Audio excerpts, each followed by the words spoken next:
रविदास महाराज की जयंतियां बड़े जोर शोरों से मनाई।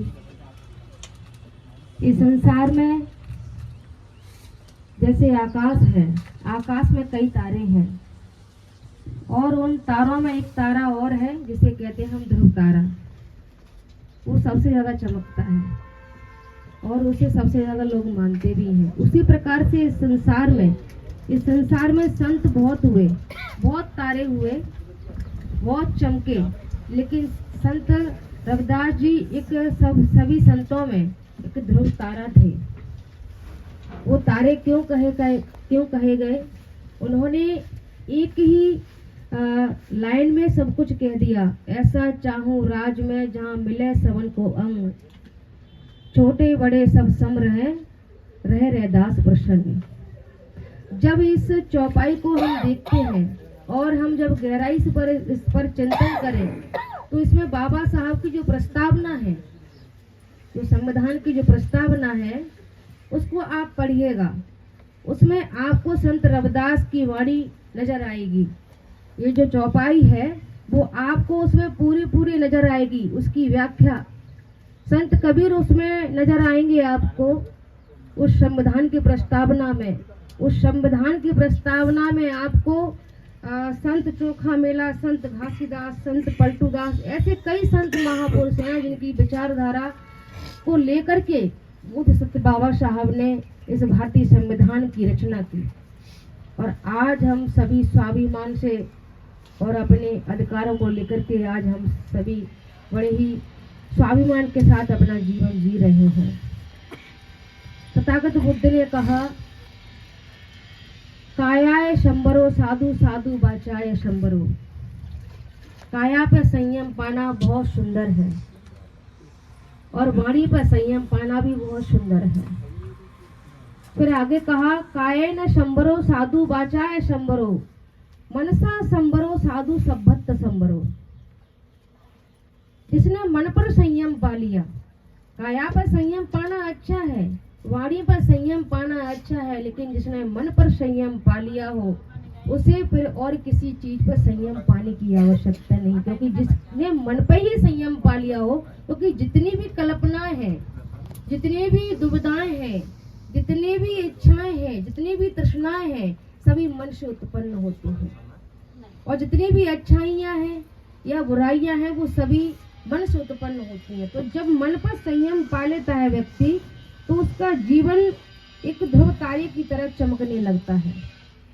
आसमान में उजाला हो जाता है। आसमान क्या है? वो हमारा जीवन है। इस जीवन में हमारे उजाला और प्रकाश फैल जाता है। लेकिन वो कब फैलता है? जब हम मन पर संयम पा लेते हैं। जब मन पर संयम पाएंगे तो हमारी वाणी पर भी संयम अपने आप हो जाएगा, हमारे काया पर संयम भी अपने आप हो जाएगा, हमारे सारी चीजों पर संयम हो जाएगा। लेकिन इसके लिए वाणी पर संयम पाना, इस बात का अभी भंते जी, पूज्य भंते जी के माध्यम से आप पंचशील भी उच्चारण कर रहे थे। क्या वास्तविक तरीके से हम अपने जीवन में उन पंचशीलों का पालन क्या कर पाते हैं? हम कर पाते हैं या आप कर पाते हैं? कर पाते हैं क्या? इस पर हमारा चिंतन होना चाहिए, बड़ा रिसर्च होना चाहिए। क्या वास्तविक हम इन 5 शीलों का पालन कर पा रहे हैं? तन से, वाणी से, कर्म से कर पा रहे हैं क्या? एक भी शील का पालन क्या हम अच्छे से कर पा रहे हैं क्या? अगर हमने वाणी से पालन कर लिया हो तो हमने कहीं ना कहीं मन से नहीं किया होगा। मन से हो गया तो बात अलग है, लेकिन काया से और वाणी से कर लिया, क्या कर रहे हैं क्या? इस पर हमारा चिंतन होना चाहिए। क्योंकि तथागत बुद्ध के हमको 5 शील दिए हैं। प्राणी हिंसा नहीं करना है, चोरी नहीं करना है, झूठ नहीं बोलना है और व्यभिचार नहीं करना है। 5वां शील है सुरा मेरे मज्जे पवादट्ठाना बीरमणि सिक्खापद समाध्यामि। मैं संसार के जितने भी नशीले पदार्थ हैं उन सभी पर ये प्रतिज्ञा ग्रहण करता हूँ कि आज से मैं ये किसी भी प्रकार के नशीले पदार्थों का सेवन नहीं करूँगा।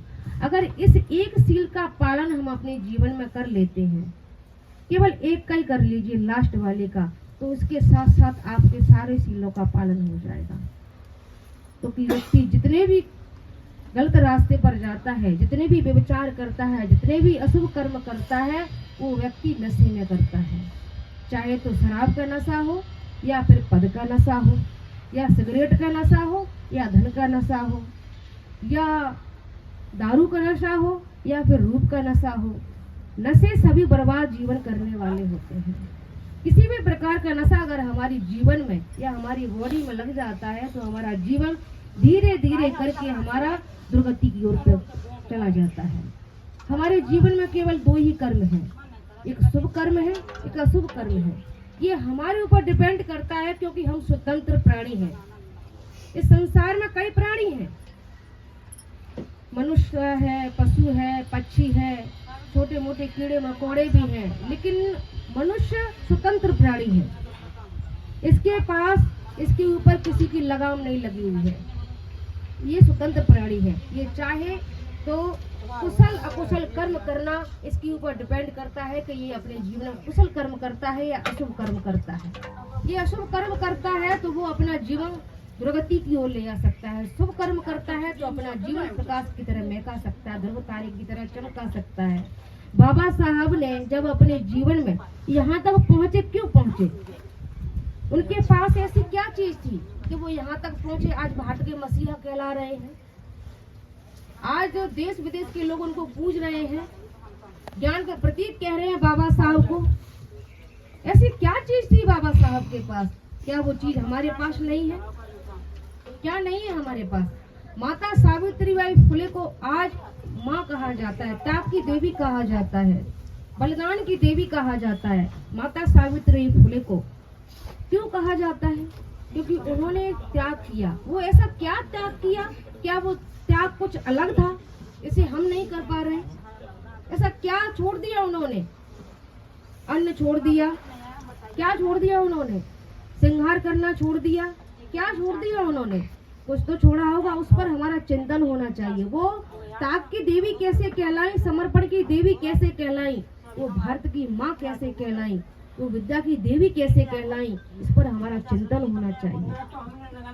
जब चिंतन हम करेंगे तो हमको भी इस बात का एहसास होगा कि हम सावित्री फुले नहीं बन सकते, क्या हम डॉक्टर बाबा साहब नहीं बन सकते, या हम बुद्ध नहीं बन सकते, क्या हम ज्योतिबा नहीं बन सकते, या हम साहब कांशीराम साहब नहीं बन सकते? क्यों नहीं बन सकते? हम भी बन सकते हैं, लेकिन उसके लिए हमको उनके जैसे पद चिन्हों पर चलना पड़ेगा। उन्होंने हमको मार्ग दे दिया, चलना तो आपकी जिम्मेदारी है। उन्होंने वो संपत्ति हमको दे दी, लेकिन उसको सदुपयोग में लाना, उसे किस प्रकार से हमको अपने जीवन में उतारना, ये हमारे ऊपर डिपेंड करता है। आप स्वतंत्र प्राणी हो, आपके ऊपर कोई बंधन नहीं है। 5 शील दिए आपको बंदे जी ने, तो इसका मतलब ये नहीं कि आपको बांध दिया। आप स्वतंत्र हो, पालन करना चाहो तो आपका जीवन चमकेगा, नहीं पालन करोगे तो आपका जीवन दुर्गति की ओर जाएगा। ये आपके ऊपर डिपेंड करता है। भंते जी कोई लठ लेके या बंदूक लेके आपसे नहीं कहेंगे कि नहीं आपको इन 5 शीलों का पालन करना ही पड़ेगा। तथागत ने हमको दिए, भंते जी आपको दे रहे हैं, और हो सकता भी है कि हम भी नहीं पालन कर पा रहे हो, तो हमारा भी कर्तव्य बनता है कि हम भी चिंतन करें इस बात पर, क्योंकि ऐसा कोई भी नहीं है, शरीर से सब एक है। कल बाड़े पर एक बाबा साहब और रविदास साहब की जयंती मना रहे थे, तो वहाँ पर गुरुद्वारे से कुछ गुरबाणी बोलने के लिए आए। तो वहाँ पर वो एक गुरबाणी बोल रहे थे, तोय मोय में अंतर नहीं, मोय तोय में अंतर नहीं। कोई अंतर नहीं है, न तुझ में अंतर है ना मुझ में अंतर है। क्या अंतर है तेरे अंदर, क्या अंतर है मेरे अंदर? इस बात पर ही आप चिंतन कर लीजिए। मैं कोई आसमान से टूटा हुआ तारा थोड़े ही हूँ, या आप कोई जमीन से निकले हुए गटर के कीड़े थोड़े ही हो। आप में और मुझ में अंतर क्या है, इस बात का बड़ा चिंतन करना, विशेष चिंतन।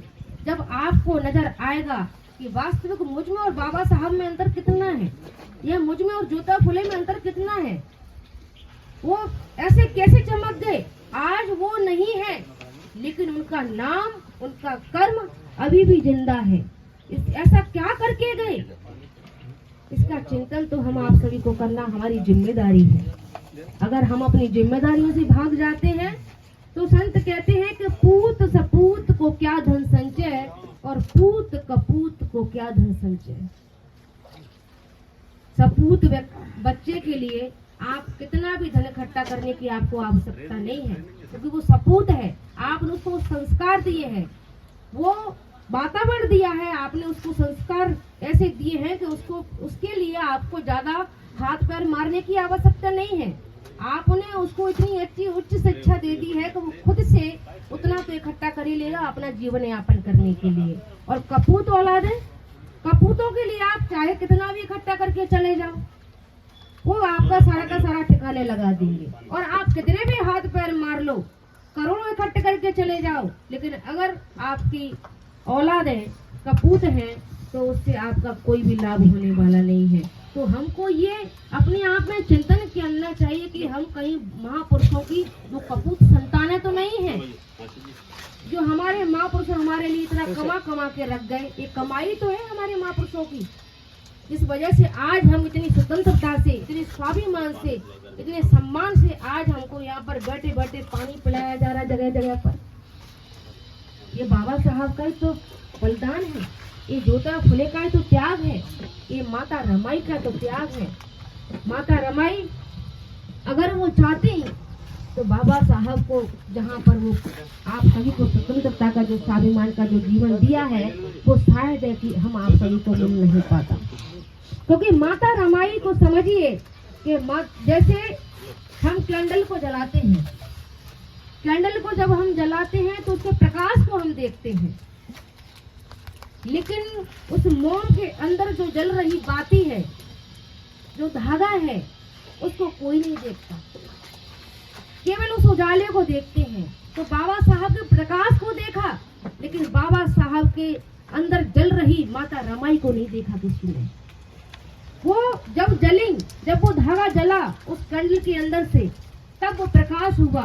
तो जब माता रमाई जली, तब कहीं जाकर के बोधिसत्व बाबा साहब ने आज हमको यहाँ तक लाकर के खड़ा किया। तो ये माता रमाई का त्याग है।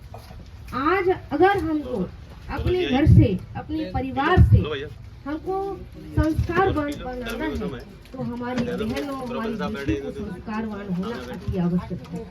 हमारे भाइयों को संस्कारवान होना अति आवश्यक है। आप केवल शिक्षित हो जाइए, डॉक्टर, इंजीनियर, IPS, IAS बन जाइए, लेकिन अगर आपके घर में, आपके परिवार में संस्कार नहीं है, आप दीक्षित नहीं है, दीक्षित होना होता है संस्कारवान होना। अगर आप संस्कारवान नहीं है तो आपके घर में केवल डॉक्टर बन के रह जाएगा, वो आपका बेटा नहीं बन पाएगा। केवल नाम के लिए, रिश्ते के लिए बेटा बना रहेगा। आपका बेटा इंजीनियर बन जाएगा, लेकिन वो आपका भाई नहीं रहेगा। वो रिश्ते के लिए भाई बना रहेगा। आपका बेटा, आपका भाई वो IAS बन जाएगा, IPS बन जाएगा, लेकिन वो आपका बेटा या भाई, आपका पति ये नहीं बन सकता। क्यों? क्योंकि उसके अंदर संस्कार नहीं है। वो आगे बढ़ कर के ये सारे रिश्तों, सारी चीजों को भूल जाता है, प्रेम को भूल जाता है, आदर और सम्मान को भूल जाता है। वो प्रेम, और हम कहते हैं तथागत बुद्ध ने करुणा, मैत्री और प्रज्ञा पर ज्यादा जोर दिया। करुणा और दया में बड़ा अंतर है। दया एक मांगी हुई भीख हो जाती है, और करुणा एक स्वाभिमान की चीज हो जाती है। लेकिन हम दया करते हैं लोगों पर या करुणा करते हैं, इसमें भी हमको विचार करना चाहिए कि हम लोगों पर दया करते हैं या करुणा करते हैं। दया वो होती है, इसलिए भगवान बुद्ध ने दया को नहीं लिया, उन्होंने करुणा को लिया। क्योंकि दया हम जब करते हैं, हमारा मन हुआ तो हमने सामने वाले व्यक्ति की हेल्प कर दी, हमारा मन नहीं हुआ तो हमने इग्नोर कर दिया, हमने अनदेखा कर दिया, तो ये दया में आ जाता है। और करुणा एक ऐसी चीज होती है कि करुणा में सबका भाव बराबर होता है, चाहे छोटा है, चाहे बड़ा है, चाहे दुश्मन है, चाहे अपना है, चाहे पराया है, कोई भी है, करुणा उसके ऊपर होती है। वो जगाई नहीं जाती, वो अपने आप अंदर होती है। और दया को उत्पन्न किया जाता है, दया को जगाया जाता है, दया को जन्म दिया जाता है। क्यों दिया जाता है, क्यों उत्पन्न किया जाता है? कि कोई व्यक्ति पीड़ा में है, पीड़ा में है तो वो अपने शब्दों से भी आपसे कह सकता है कि भैया मेरी मदद कर दो, या वो अपनी आंखों से भी आपको इशारा करेगा भैया मेरी मदद कर दो। तो आपकी इच्छा हुई, आप उत्पन्न करोगे पहले अपने अंदर तो मुझको दया करना है कि नहीं करना है, मुझे इसकी हेल्प करना है या नहीं करना है, तो वो पहले आपके अंदर उत्पन्न होगी। आपका मन गवाही देगा, आपका हृदय गवाही देगा करना चाहिए कि नहीं करना चाहिए। कर दिया तो वो दया हो गई, नहीं किया तो आपने अनदेखा कर दिया। लेकिन करुणा में आप ये नहीं देखोगे, करुणा आपको अनुमति नहीं देगी, करुणा में उत्पन्न नहीं की जाएगी, करुणा का जन्म नहीं होगा। करुणा आपके अंदर होगी, पहले से है, लेकिन केवल हमारा ये सामान बिखरा हुआ पड़ा हुआ है। अब बिखरा हुआ सामान जब बड़ा हुआ होगा तो व्यक्ति बेचैन रहेगा या स्थिर रहेगा। इसलिए हमारा जब सामान बिखरा हुआ पड़ा है, ये बेचैनी हमको खा रही है और ये हमको स्थिर नहीं होने दे रही। सिद्धार्थ गौतम अपने घर से निकले, अपने महल से निकले। क्यों निकले? उनके पास क्या कमी थी? कुछ कमी थी उनके पास? कोई कमी नहीं थी। आज आपके पास इतनी सुविधाएं नहीं है, वो सुविधाएं राजकुमार सिद्धार्थ के पास थी, लेकिन उसके बावजूद भी वो निकल गए।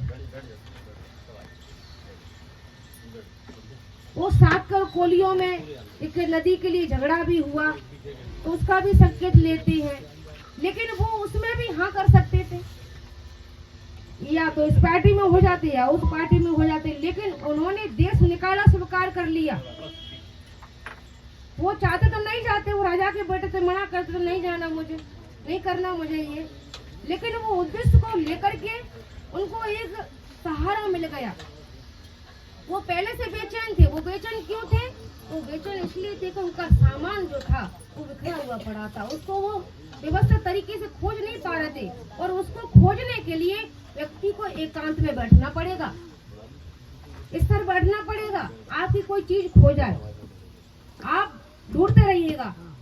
हालांकि ये वाली जो होती है क्रिया, ये माताओं बहनों के साथ ज्यादा होती है, क्योंकि उनके 17 काम होते हैं तो बहुत जल्दी भूल जाती है। रखी हुई चीज, पैसा भूल जाएंगी, कोई भी चीज भूल जाएंगी, फिर बहुत ढूंढेंगी, बेचैन हो जाएंगी, नहीं मिलेगी।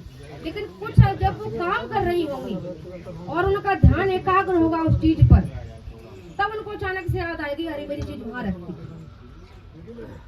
तो जब सिद्धार्थ गौतम गए, उन्होंने कई तपस्याएं की, कई कठिन चीजें की, व्रत किए, उपवास किए, कई आश्रमों में गए, जैसे जैसे साधनाएं बताई उन्होंने की, लेकिन उनको कुछ नहीं मिला।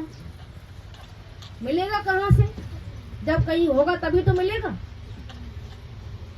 कुछ खोया ही नहीं था। जब व्यक्ति के पास कोई चीज खोई नहीं है, कोई चीज उससे कहीं दूर गई नहीं है, तो वो चाहे जंगलों में कहीं भी भटक ले, उसको कहीं नहीं मिलने वाली। तो जब बहुत सारी चीजें उनके साथ हो गई, उसके पश्चात फिर जब वो दृढ़ संकल्प करके, सुजाता की खीर खा करके जब वो एक जगह पर बैठे, उन्होंने संकल्प लिया, चाहे कुछ भी हो जाए, जब तक मैं इस चीज को प्राप्त करने के लिए आया हूँ, उस चीज को जब तक प्राप्त नहीं कर लूंगा, तब तक मैं इस जगह से नहीं हटूंगा। पाना क्या था? बैठे रहे। जब मन स्थिर हुआ, क्योंकि जैसे आप नदी में जाइए या किसी गड्ढे में जाइए, कोई पानी है, उसको आप मचा दीजिए, उसमें आपको कुछ भी दिखाई नहीं देगा, लेकिन जब वो धीरे धीरे बैठ जाएगा तो आपको उसमें नीचे का सब कुछ दिखाई देगा, उसकी गंदगी पूरी दिखाई देगी। तो जब सिद्धार्थ गौतम स्थिर होकर बैठ गए तो कहा, काया संबरो साधु, साधु वाचाया संबरो। काया पर संयम पा लिया, वाणी पर भी संयम पा लिया, अब मन पर संयम पाना बाकी रह गया था। जब मन पर संयम पाया तो सिद्धार्थ गौतम ने देखा, वो सिद्धार्थ गौतम से अब बुद्ध हो गए। बुद्ध हो गए, क्या हो गए? क्या पा लिया? कुछ भी नहीं पाया। पाने के लिए कुछ होगा तभी तो पाएंगे, लेकिन जो उनका बिखरा हुआ सामान पड़ा हुआ था मन के अंदर, करुणा थी, मैत्री थी, प्रज्ञा थी, और जो गंदगी भरी हुई थी, ईर्ष्या थी, वैर था, लोभ था, क्रोध था, काम था, वो सब कुछ साफ साफ उनको दिखने लगा जब मन स्तर हुआ। तो जब मन स्तर हुआ वो खराब खराब जो जितनी भी चीजें वो एक साइड में हो गई, तो सारी चीजें स्तर हो गई। तो उनके अंदर जो अच्छाइयाँ छुपी हुई थी वो अपने आप उभर के बाहर निकल के आ गए। तो बाहर से कुछ भी नहीं पाया, सब कुछ जो भी था वो उनके अंदर था। जैसे कि कोई मूर्ति बनाते हैं, पत्थर की कोई मूर्ति बनाते हैं, तो वो कलाकार जब मूर्ति बनाता है किसी हथियार से, टांकी या छेनी या हथौड़े से, तो वो उस पत्थर के अंदर मूर्ति तो पहले से है, केवल वो कलाकार जो है, जो वेस्टेज माल उसका होता है, वो उसको उससे दूर कर देता है। और जैसे जैसे उसको दूर कर देता है वेस्टेज माल को, उसमें से एक सुंदर सी मूर्ति निखर के आती है कि नहीं आती। वो कोई अलग से थोड़ी बनाता है मूर्ति को, वो उस पत्थर के अंदर पहले से मूर्ति बनी हुई है, केवल वो मटेरियल जो ज्यादा मटेरियल लगा हुआ है उसको हटा देता है और सुंदर मूर्ति निकल के आती है। तो हमारा जीवन भी उसी तरीके से है, हमारा जीवन भी वैसा ही है। जब हमारा वेस्टेज माल हमारे जीवन से दूर हो जाएगा, तो हमारे अंदर में अच्छाइयाँ पहले से, करुणा पहले से, मैत्री पहले से, प्रज्ञा पहले से हम भी पा सकते हैं। तो इन सब बातों को जानने के लिए हमें बड़ा चिंतन करने की आवश्यकता है, बड़ा समझने की आवश्यकता है। इन सब चीजों के लिए हमें बुद्ध ने, तथागत ने बड़ा सुंदर मार्ग दिया है। इस पर चल करके अपने जीवन को सुंदर बनाना चाहिए और अपने जीवन का कल्याण करना चाहिए। इन्हीं शब्दों के साथ मैं अपनी वाणी को विराम देना चाहूँगा आप सभी के लिए। नमो बुद्धाय, जय भीम, साहिब बुद्ध की।